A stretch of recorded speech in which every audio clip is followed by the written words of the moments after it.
नमस्कार, आप इंद्र टीवी और मैं हूं आपके साथ मीनाक्षी सिसोदिया। हाजिर हूं उत्तराखंड की खबरें लेकर।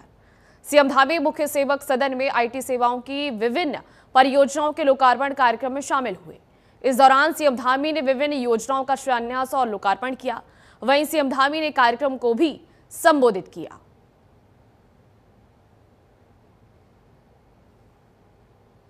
तो देखिए, ये तस्वीरें आप देख पा रहे होंगे। देहरादून में ये कार्यक्रम आयोजित हुआ है और इस कार्यक्रम में सीएम धामी ने शिरकत की है। आईटी सेवाओं की विभिन्न परियोजनाओं का लोकार्पण सीएम धामी के द्वारा किया गया।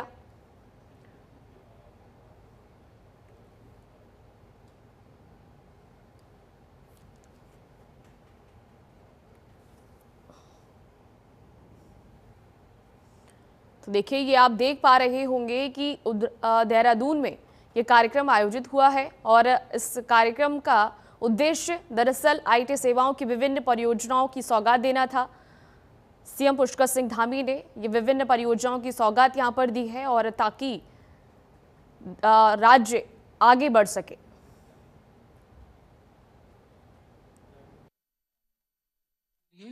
ये हम सभी के लिए अत्यंत गर्व का विषय है कि आज हम प्रदेश में सूचना प्रौद्योगिकी के से जुड़ी 5 महत्वपूर्ण पहलों की आज हम शुरुआत कर रहे हैं। जैसा कि बताया गया, आज हम यहाँ पर digital Uttarakhand app S3AS platform पर आधारित विभिन्न विभागों की 71 हो गई 71 वेबसाइट का हम सब ने आज यहाँ पर लोकार्पण किया है। वहीं जो एक विषय अतिक्रमण को लेकर मैं हमेशा हर एक मंच पर बोलता हूं और बार बड़े प्लेटफॉर्म पर नेशनल मीडिया या अन्य स्थानों पर मुझसे प्रश्न भी पूछा जाता था कि आप कुछ लोगों को टारगेट तो नहीं कर रहे हैं। तो मैं वहां कहता हूं, अभी तक कहता आया कि अतिक्रमण सही है कि गलत है। अवैध कब्जा क्या आप इसको ठीक मानते हैं? तो जो भी मुझसे प्रश्न करता था वो निरुत्तर हो जाता था।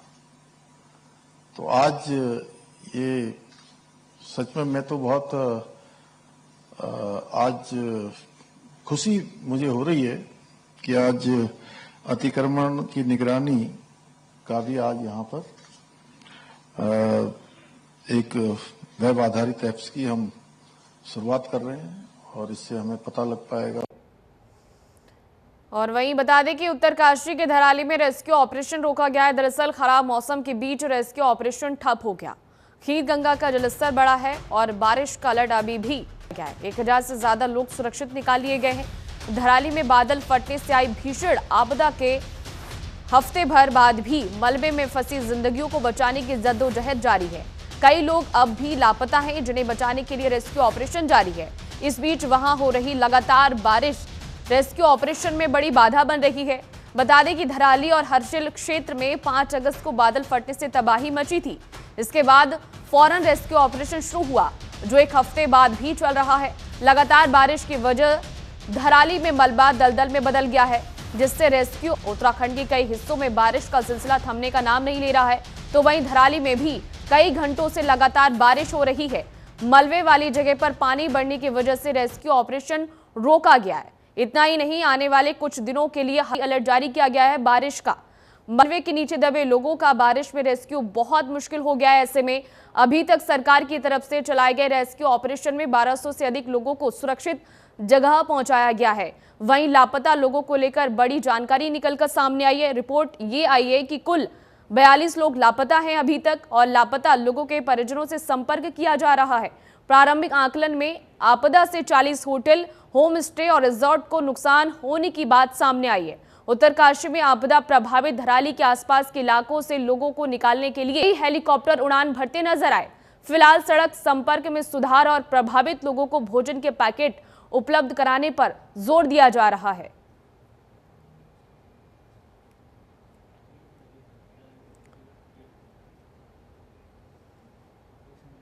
और उत्तराखंड में आपदा प्रभावित परिवारों की राहत के लिए सरकार सामने आई है। सीएम धामी के निर्देश पर धराली गांव के आपदा प्रभावित लोगों को आर्थिक सहायता देने का अभियान शुरू कर दिया गया है। सीएम धामी के आदेश पर सभी प्रभावित परिवार को 5-5 लाख रुपए की दर से सहायता राशि का वितरण शुरू कर दिया गया है। जिलाधिकारी और क्षेत्रीय विधायक ने धराली गांव में जाकर आपदा प्रभावितों को सहायता राशि के चेक भी वितरित किए हैं। धराली में आपदा प्रभावित 98 प्रभावितों के लिए सहायता राशि के चेक मौके पर वितरण के लिए भेजे गए थे। चेक वितरण की कार्रवाई अभी भी चल रही है। प्रशासन द्वारा लगातार बनाए गए राहत शिविरों में प्रभावित लोगों के साथ जिलाधिकारी, गंगोत्री विधायक, गढ़वाल समन्वयक ने किया और कहा कि शासन प्रशासन दुख की इस घड़ी में पीड़ितों के साथ है।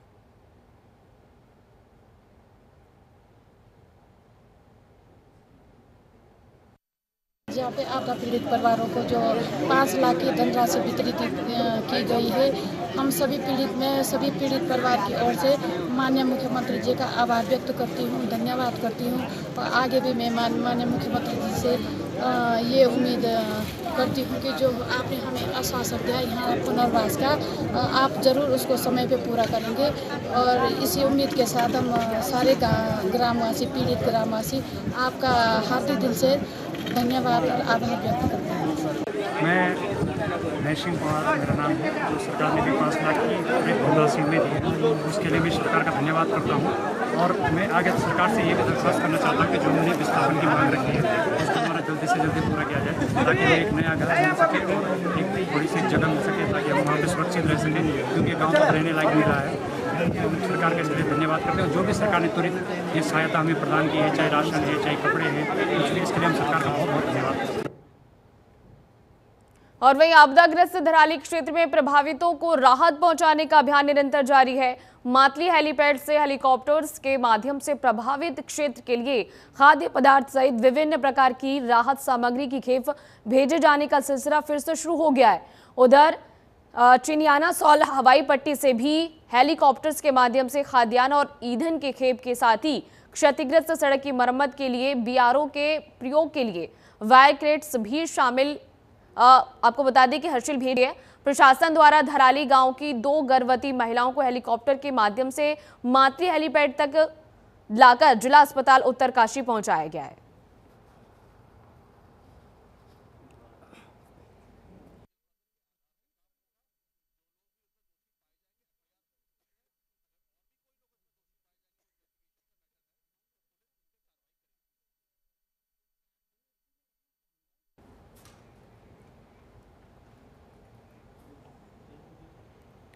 और आपदा प्रभावित क्षेत्र धराली हर्षिल में रसद, घरेलू गैस आदि पहुंचाने का क्रम लगातार जारी है। आपदा प्रभावित परिवारों को जिला प्रशासन हर संभव सहायता प्रदान करने में जुटा हुआ है।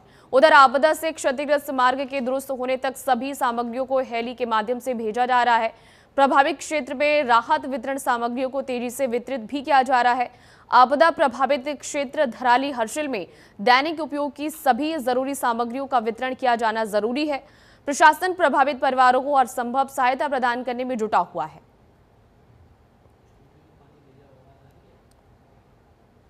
हर उसके विभाग की तरफ से, आंगनवाड़ी की तरफ से, सरकार की तरफ से हर प्रकार की हमें मदद मिल रही।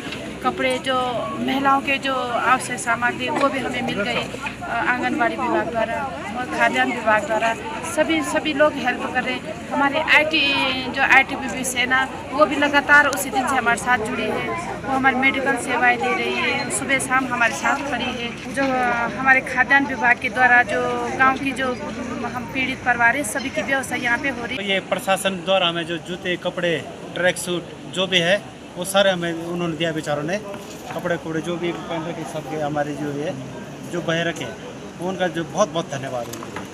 मैं आभारी हूँ प्रशासन का कि हमारा इतना ध्यान रख रहे हैं। बहुत बहुत धन्यवाद है प्रशासन का।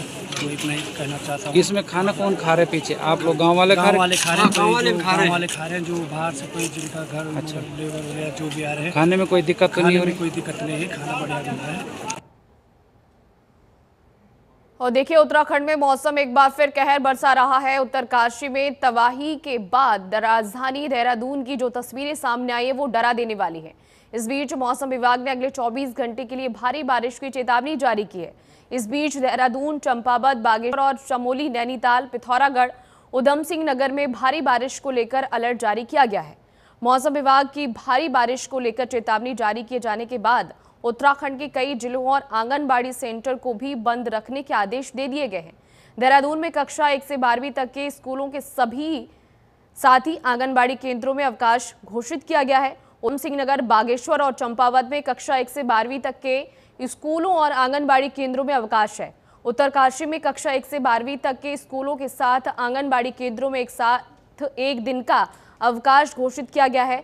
वहीं रुद्रप्रयाग, पौड़ी, गढ़वाल और नैनीताल में भी कक्षा 1 से 12वीं तक के स्कूलों के साथ आंगनबाड़ी केंद्र बंद रहेंगे। तो देखिए, कक्षा 1 से लेकर 12वीं तक के स्कूल बंद करने का ये ऐलान यहाँ पर किया गया है। भारी बारिश को देखते हुए ये वो 8 जिले हैं जहाँ पर स्कूल बंद करने का ऐलान किया गया है, जिनमें देहरादून, उत्तरकाशी, रुद्रप्रयाग, पौड़ी, नैनीताल, उधम सिंह नगर, बागेश्वर, चंपावत, ये वो 8 जिले शामिल हैं जहाँ पर स्कूलों के साथ साथ आंगनबाड़ी केंद्रों को भी बंद करने का ऐलान यहाँ पर किया गया है भारी बारिश को देखते हुए।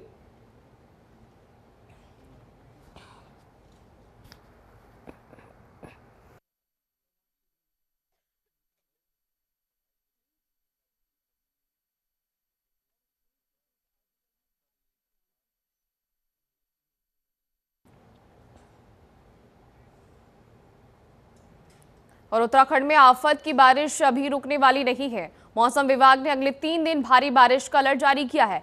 मौसम विभाग के अलर्ट को देखते हुए रुद्रप्रयाग जिला प्रशासन ने आगामी 3 दिनों के लिए केदारनाथ धाम यात्रा स्थगित कर दी है। रुद्रप्रयाग जिलाधिकारी ने बताया कि राज्य आपदा प्रबंधन विभाग से जो दिशा निर्देश मिले हैं उनके अनुसार सभी विभागों को सतर्क और अलर्ट मोड में रहने के निर्देश दिए गए हैं।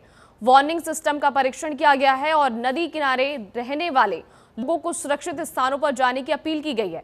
यात्रियों की सुरक्षा के दृष्टिगत केदारनाथ धाम की यात्रा अगले 3 दिनों के लिए अस्थायी रूप से रोक दी गई है। सभी राष्ट्रीय राजमार्गों के डेंजर जोनों में 24 घंटे जेसीबी और पोकलैंड मशीनें तैनात की गई हैं ताकि मार्ग बाधित होने पर तुरंत खोलने की कार्रवाई हो सके। साथ ही पुलिस, लोक निर्माण विभाग और आपदा प्रबंधन टीमों को लगातार अलर्ट रहने के निर्देश भी दिए गए।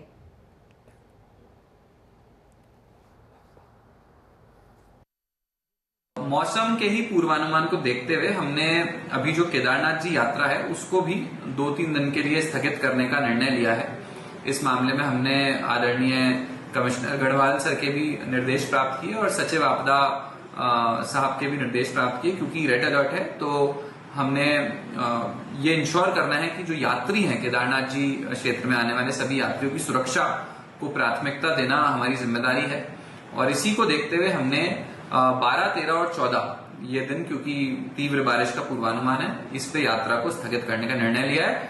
उसके बाद में मौसम को देखते हुए फिर से पुनः यात्रा को सुचारू किया जाएगा और अकॉर्डिंगली यात्रा को व्यवस्थित किया। मौसम विभाग के पूर्वानुमान के अनुसार जनपद में 12, 13 और 14 को कुछ जगहों पे ऑरेंज अलर्ट और कुछ जगहों पे रेड अलर्ट भी घोषित किया गया है। और आपदा प्रबंधन विभाग राज्य सरकार ने हमारे को भी निर्देशित किया है कि इस टाइम पे, इस समय पे सबको बहुत अलर्ट मोड पे रखें। सभी अधिकारियों को भी निर्देशित हमारे द्वारा किया गया है कि इस टाइम पे बिल्कुल अलर्ट मोड पे रहेंगे। हमारा जो वार्निंग सिस्टम है उसको भी हमने टेस्ट कर लिया है। जो भी नदी के आसपास जिनकी बसावट है, किसी की दुकान है, किसी के घर है, मेरा सभी को अनुरोध रहेगा कि इस टाइम पे आप भी चौकन्ने रहें। कहीं भी लगे कि अगर नदी का जल स्तर ऊपर बढ़ रहा है तो उस टाइम पे तुरंत अपने घर को या अपनी दुकान को, जो भी बिल्डिंग है जिसमें आप रहें, उसको वेकेट करके थोड़ा ऊपर वाले हिस्सों में चले जाएं ताकि किसी भी तरह की जान माल का नुकसान हमारे जनपद में ना हो। और वहीं चमोली जिले में पीपलकोटी के पास भनेर पानी में पहाड़ी से भारी भरकम मलबा आने से हाईवे बंद हो गया। ऐसे में लोग जान जोखिम में डालकर भूस्खलन क्षेत्र को पार कर रहे हैं। अगले 3 दिन चमोली में भारी बारिश की संभावना जताई गई है।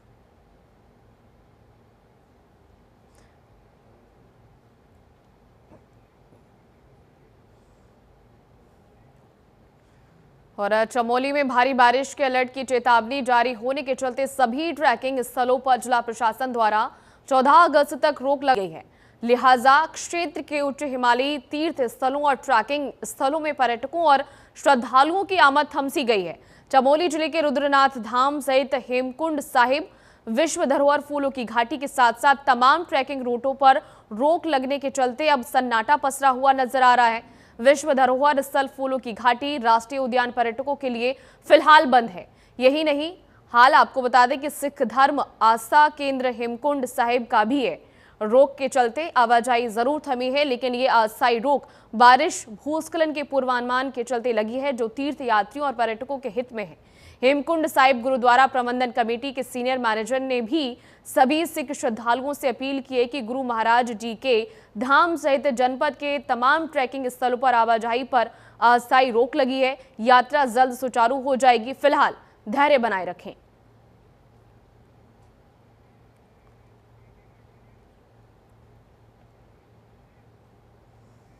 और उत्तराखंड में बारिश का कहर लगातार जारी है, जिससे लोगों की मुश्किलें बढ़ गई हैं। पहाड़ों में लगातार बारिश से गंगा नदी उफान पर है। चेतावनी स्तर पार कर खतरे के निशान के करीब गंगा नदी का जलस्तर पहुंच गया है। लगातार हो रही बारिश के बाद गंगा का जलस्तर एक बार फिर तेजी से बढ़ गया है। फिलहाल गंगा 93 मीटर पर बह रही है, जो चेतावनी स्तर है, जबकि खतरे का निशान 94 मीटर पर है। प्रशासन ने गंगा तटवर्ती क्षेत्रों के लोगों को सतर्क रहने की अपील की है। यदि जलस्तर में और वृद्धि हुई तो गंगा किनारे बसे गांवों में बाढ़ का खतरा मंडरा सकता है। इससे खेतों, घरों और निचले इलाकों में पानी भरने की भी आशंका है। प्रशासन ने बचाव दल को अलर्ट पर रखा है और लोगों को भी सतर्क रहने की सलाह दी गई है।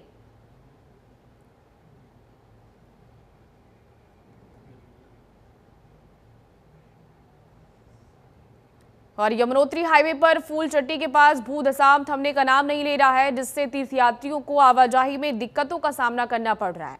नायब तहसीलदार ने कथनौर से जानकी चट्टी तक हाईवे का निरीक्षण किया।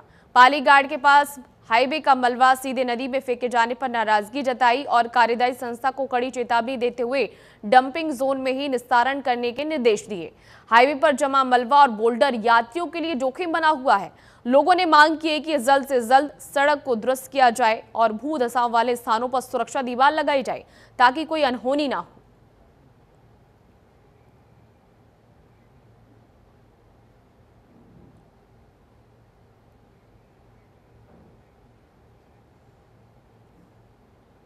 और फिलहाल मेरे साथ उत्तराखंड बुलेटिन में बस इतना ही। बाकी खबरों को देखने के लिए लगातार बने रहिए टीवी के साथ। नमस्कार।